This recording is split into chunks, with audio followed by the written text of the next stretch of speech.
Episode. Welcome to sports world. তো এই মুহূর্তের সবচেয়ে বড় আপডেট, জিকসান সিং কিন্তু কলকাতায় এয়ারপোর্টে চলে এসেছেন আজ ভোর রাতে ইস্ট বেঙ্গল শিবিরে যোগ দেওয়ার জন্য।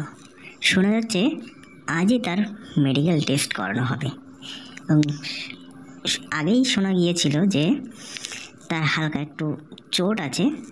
তো এখন মেডিকেল টেস্টের পরে বোঝা যাবে যে তিনি কতটা ফিট, কতটা তিনি প্র্যাকটিসে যোগ দিতে পারবেন, সে বিষয়ে আমরা জানতে পারবো মেডিকেল টেস্টের পরেই।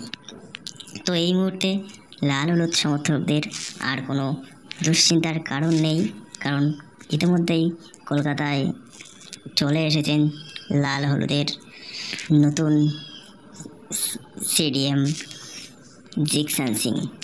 তিনিই একমাত্র ভারতীয় প্লেয়ার যিনি কিন্তু বিশ্বকাপে গোল করেছেন। প্রসঙ্গত, আন্ডার-17 ওয়ার্ল্ড কাপে জিকসান সিংই একমাত্র ভারতীয় প্লেয়ার যিনি গোল করেছিলেন।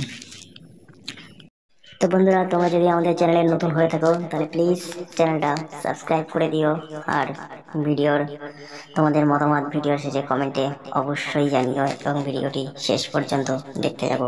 আশা করি ভালো লাগবে। Thank you.